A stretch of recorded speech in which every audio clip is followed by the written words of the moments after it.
Renungan pagi menjadi Putra dan Putri Allah oleh Ellen G. White, 24 Mei 2021. Mari kita berdoa. Bapa kami yang di sorga, Allah pencipta langit dan bumi, laut dan segala isinya, Allah yang maha besar, maha kuasa, sumber segalanya, yang kami sembah selalu melalui anak-Mu yang tunggal, Yesus Kristus. Terpujilah Yesus, anak Allah yang maha tinggi, anak domba yang menghapus dosa dunia ini. Pada pagi hari ini kami bersyukur boleh bangun dan berbakti, dan sebagaimana membaca dan mendengarkan nasihat firman-Mu, kiranya Roh-Mu ya Yesus menuntun kami ke dalam seluruh kebenaran, hidup kami diubahkan. Beserta kami sepanjang perbaktian ini, kehendak-Mu yang jadi.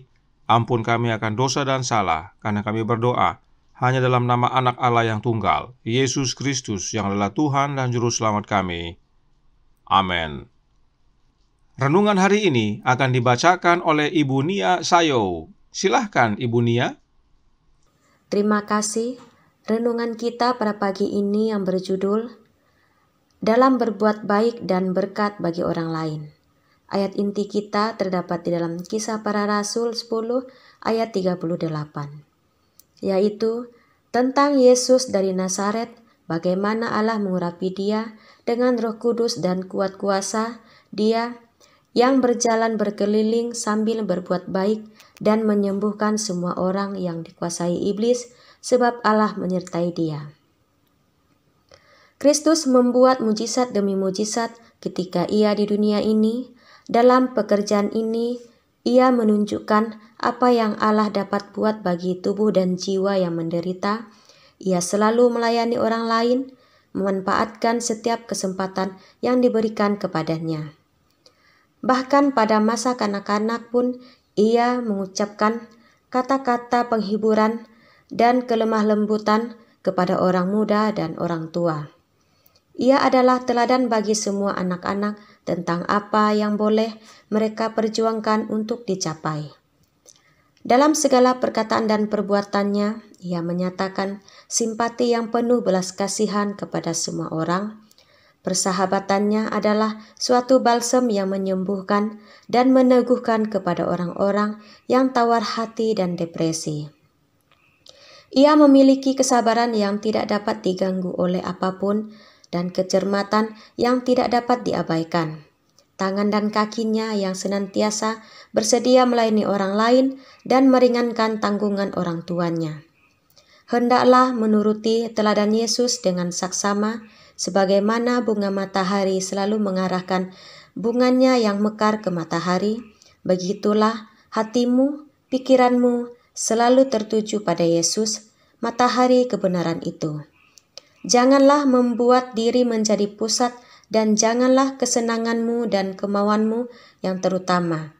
Usahakanlah kebaikan orang lain, belajarlah menjadi berkat bagi mereka, dan memuliakan Halikmu. Di sekitar kita terdengar ratapan duka cita dunia, di segala sisi ada orang miskin dan menderita, maka wajiblah kita menolong dalam meringankan dan mengurangi penderitaan serta kesengsaraan hidup.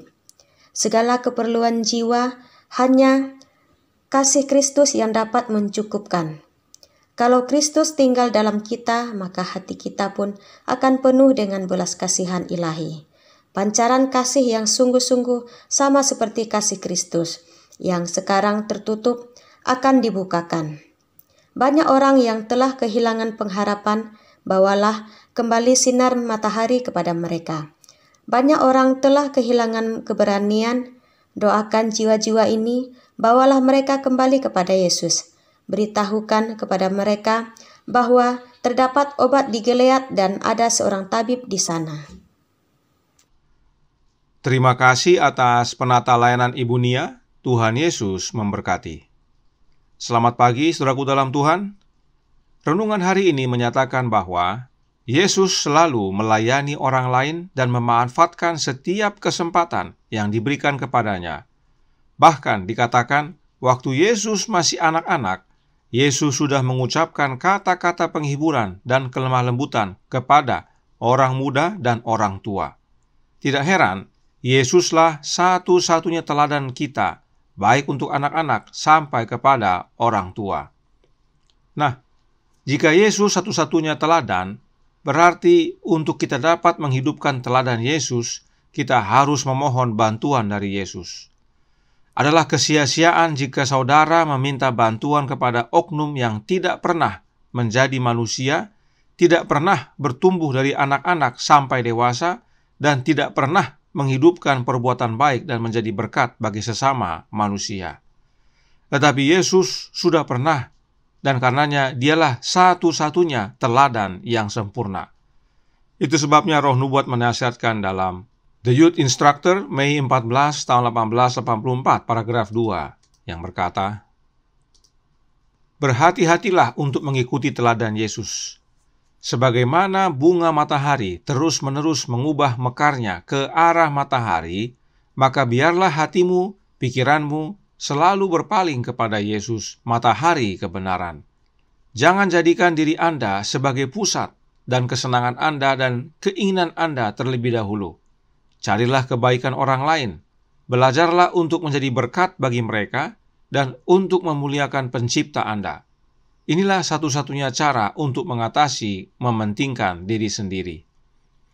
Tidak heran Roh Nubuat menasihatkan agar kita mengarahkan hati dan pikiran kita kepada Yesus, karena memang Yesuslah teladan kita yang sempurna, tidak ada yang lain. Nah, kalau Yesus adalah matahari kebenaran, dan saat kita berpaling kepadanya, maka tentunya kita akan menerima terang atau sinar dari matahari kebenaran tersebut. Roh Nubuat menjelaskan dalam The Adventist Home halaman 343 paragraf 1. "Tutuplah jendela-jendela jiwa ke arah dunia dan bukalah ke arah sorga. Jika suara Anda terangkat dalam doa ke sorga untuk terang, Tuhan Yesus yang adalah terang dan hidup, damai dan sukacita, akan mendengar seruanmu. Dia, matahari kebenaran, akan menyinari kamar-kamar pikiranmu, menerangi bait suci jiwa." Bait suci jiwa adalah sama dengan hati. Nah, matahari kebenaran dikatakan adalah Kristus, dan dia juga adalah terang serta kebenaran. Jadi, matahari kebenaran itu adalah Yesus, dan terang matahari itu adalah Yesus juga. Sebab memang Yesuslah terang dunia. Lalu, bagaimana terang itu dapat masuk dalam hati kita dan pikiran kita? Gospel Workers, edisi tahun 1892, halaman 45, paragraf 1, menyatakan, "Roh Kristus yang menerangi jiwa digambarkan oleh terang yang menghalau semua kegelapan, itu dibandingkan dengan garam karena kualitas pengawetannya dan ragi yang secara diam-diam mengerahkan kekuatan transformasi." Inilah makna dan hubungannya. Matahari kebenaran adalah Yesus Kristus yang mengeluarkan terang yang adalah Rohnya Kristus itu sendiri. Dalam penjelasan lainnya, manuskrip 170 1905 paragraf 4 dikatakan, "Berkat Allah di dalam rumah tangga di mana persatuan ini akan ada adalah seperti sinar matahari sorga, karena itu adalah kehendak Tuhan yang ditahbiskan bahwa suami dan istri harus dihubungkan bersama dalam ikatan suci persatuan di bawah Yesus Kristus, dengan Dia untuk mengendalikan dan Rohnya untuk membimbing, Roh Kudusnya untuk mendengarkan permohonan yang akan naik kepadanya, di mana 2 atau 3, Dia berkata, berkumpul, aku ada di tengah-tengah mereka." Jelas bahwa sinar matahari sorga itu adalah kehadiran Rohnya Yesus yang kudus untuk mengendalikan dan membimbing kita dan membawa permohonan kita ke atas kepada Yesus. Kehadiran Roh Kristus itu sama dengan kehadiran Yesus, sebab Roh Kristus adalah pribadi Yesus itu sendiri. Itu sebabnya Yesus berkata, "Di mana 2 atau 3 orang berkumpul dalam namaku, aku ada di tengah-tengah mereka." Bagaimana caranya? Melalui kehadiran Rohnya Yesus. Nah, tadi dikatakan, jika kita mengerahkan hati kita kepada Yesus Sang Matahari Kebenaran, jika kita membuka pintu hati kita ke arah sorga, maka sinar matahari kebenaran akan masuk. Artinya, Roh Kristus yang akan masuk ke dalam hati kita. Apakah yang akan terjadi? Manuskrip 24 tahun 1887 paragraf 22 menyatakan, "Ketika Roh Kristus memenuhi seluruh hati, itu membawa perubahan yang menentukan dalam karakter." Jadi saat kita membuka hati kita kepada matahari kebenaran dan menerima terangnya, maka Roh Kristus akan masuk Sebab Roh Kristus itulah terang, dan bila Roh Kristus telah masuk dan memenuhi hati kita, maka kehidupan kita diubahkan, khususnya karakter kita. Kita hidup sebagaimana Yesus hidup, berbuat baik bagi sesama dan menjadi berkat bagi orang lain. Tidak heran renungan hari ini berkata dalam Menjadi Putra dan Putri Allah, halaman 156, paragraf 4, yang berbunyi, "Kalau Kristus tinggal di dalam kita, maka hati kita pun akan penuh dengan belas kasihan ilahi. Pancaran kasih yang sungguh-sungguh sama seperti kasih Kristus yang sekarang tertutup akan dibukakan." Bagaimana caranya Kristus tinggal dalam kita dan memenuhi hati kita? Melalui terang sinar matahari kebenaran, yaitu Roh Kristus. Dan jika Roh Kristus memenuhi hati kita, maka kehidupan kita menjadi sama dengan kehidupan Yesus, yaitu berbuat baik dan menjadi berkat bagi sesama. Dan perhatikan kalimat akhir renungan hari ini yang berkata dalam Menjadi Putra dan Putri Allah, halaman 156, paragraf 5, yang menyatakan, "Banyak orang yang telah kehilangan pengharapan. Bawalah kembali sinar matahari kepada mereka." Kita sudah menerima penjelasan roh nubuat bahwa sinar matahari kebenaran itu adalah Roh Kristus. Maka dengan sendirinya nasihat ini menyatakan kepada kita agar kita membawa Roh Kristus kepada mereka yang telah kehilangan pengharapan. Apakah kita bisa? Oh, tentu bisa. Asal The Youth Instructor Mei 14, 1884, paragraf 5 berkata, "Jika Anda tinggal dalam Kristus, jika Dia ada di dalam Anda, suatu mata air yang memancar ke dalam kehidupan abadi, Anda akan berpesta dengan mana kasih juru selamat dan akan sedikit menyukai hiburan duniawi." Kita bisa membawa Roh Kristus kepada mereka yang telah kehilangan pengharapan, yaitu dengan cara tinggal dalam Yesus dan Yesus dalam kita.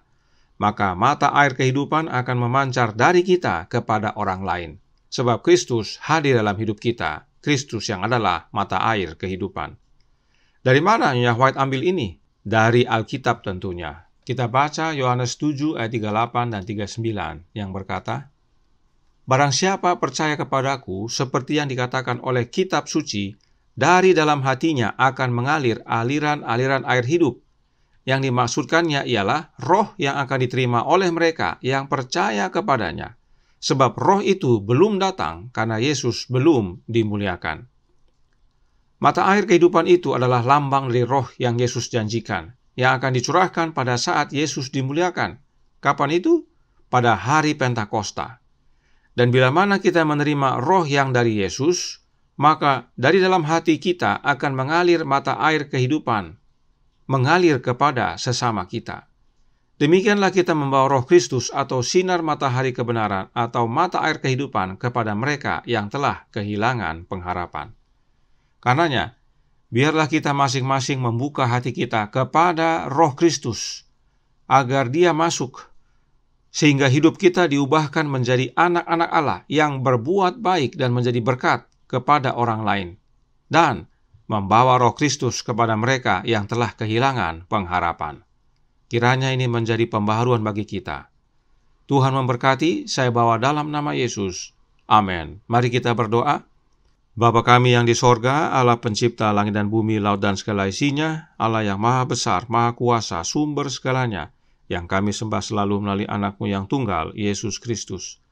Terima kasih atas nasihat-Mu yang sangat penting bagi kami, agar kami menghidupkan karakter Kristus, yaitu berbuat baik bagi orang lain dan menjadi berkat bagi orang lain. Dan untuk menghidupkannya, penting bagi kami untuk menerima Kristus dalam hati kami melalui kehadiran Roh-Nya. Karenanya, curahkan ya Bapa Roh Anak dalam hati ini, agar kami menjadi umat-umat Tuhan yang menghidupkan karakter-Mu. Beserta kami sepanjang hari ini, kehendak-Mu yang jadi. Ampun kami akan dosa dan salah, karena kami berdoa hanya dalam nama Anak Allah yang tunggal, Yesus Kristus, yang adalah Tuhan dan Juru Selamat kami. Amin.